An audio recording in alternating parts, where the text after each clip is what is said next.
part 3, covering the topic of imposter syndrome. For those of you playing at home, here's a bit of a recap for the first 2 videos. Imposter syndrome is the feeling of doubt or fraudulence despite evidence of success. If you've ever felt like you don't deserve to be there, you set yourself impossible goals, or feel incompetent, or maybe you feel like a fraud waiting to be caught out, then you've probably experienced imposter syndrome. The good news is that you're not alone. We may feel like we're the only ones suffering all of these feelings, or that our success was this one big giant fluke, because we can't see the inner workings of other people's minds. But lots of people, and even incredibly successful ones, also feel the same. And we see this across a range of industries and demographics. What I learned from my research and interviews with professional creatives is that awareness and communication is key. It's important to talk about and acknowledge these feelings and fears with your peers and your mentors.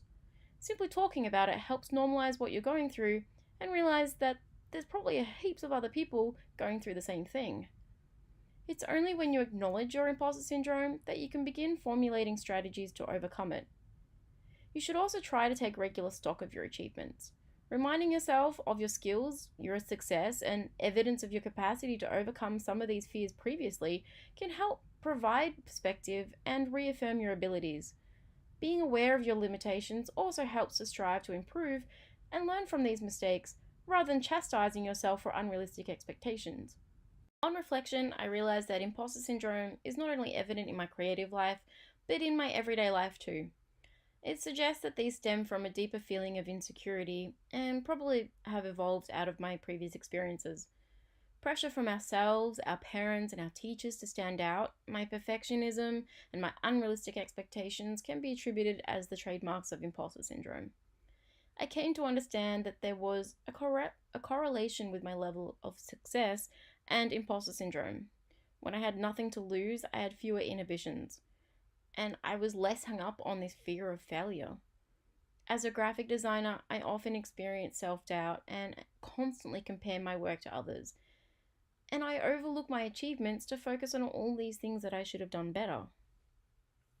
A wonderful quote by Libby Parker of Expressions Media, one of the professionals I interviewed, really carried home where and how my point of focus should be for my outcome.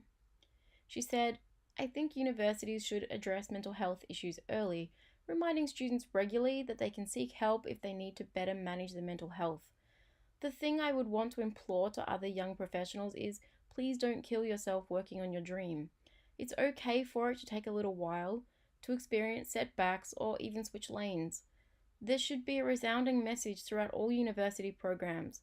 Put your mental health and well-being first, and your passion career second."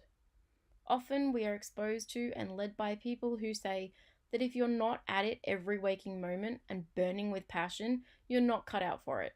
And nothing could be further from the truth. Everyone's path is different. Emotional intelligence should be taught more, I think. It's so handy for career progression as well as managing one's mental health. This led me to focus on addressing the issue at its core.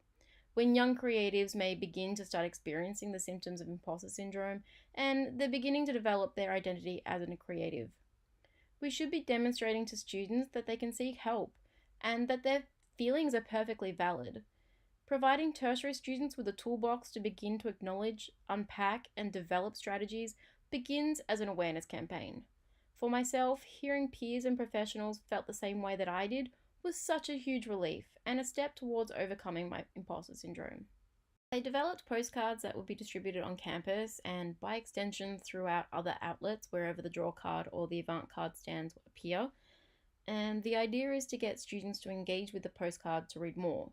So the design didn't need to be the most legible, but there was more of a focus on capturing attention, aesthetics, and encouraging engagement with the item. The free postcards inform students about imposter syndrome and include some top strategies put together based on information gathered to get them thinking about the issue. Utilizing print design meant that there was no need to encourage individuals to have to actively seek information online, which may not be as successful in raising awareness because that requires more effort and it also requires technology that they may not have immediately on hand. They would also require information retention to ensure that they actually follow up online. Instead, the postcards are succinct to carry the message across without requiring further engagement and can be kept as part of their toolkit or passed on to others. Before designing, I actively sought feedback from some fellow students who are my intended audience to gather ideas for what my best approach should be design-wise. I then designed several concepts that were bold and eye-catching. I ran these designs across my peers and the target audience to gauge which design would be the most effective. I got them printed and distributed to a focus group of design students to test effectiveness and success as an awareness campaign. The feedback was really positive, and the design was eye-catching enough to encourage engagement with the postcard, and students actively read the information. Additionally, I received feedback from a non-creative friend after I'd posted images of the postcard on social media, in which she was wondering what the words meant and if they applied to her. It brought the issue to her mind, and she came to acknowledge that she too felt the effects of imposter syndrome, and this feedback alone indicates success of the campaign. So this is my final video, and I hope you've become more aware of the issue, and hopefully even that in itself has contributed to an awareness campaign of sorts. I think that just becoming involved in research and talking directly with industry professionals and even emerging creatives like myself has made me take a new perspective of my own imposter syndrome and added a few tools to my toolkit. I know that I'm going to be continuing reaching into that toolkit. I don't think I'll ever actually fully overcome my imposter syndrome or my high expectations that I have for myself, but feeling like I can at least open up about it and realizing how many of my peers feel this way is really reaffirming, and allows me to flip my inner perfectionist to improve rather than feel unaccomplished if I don't reach that ridiculously high goal. And maybe it won't hurt to lower those goalposts down a little bit. So thank you for watching. Bye!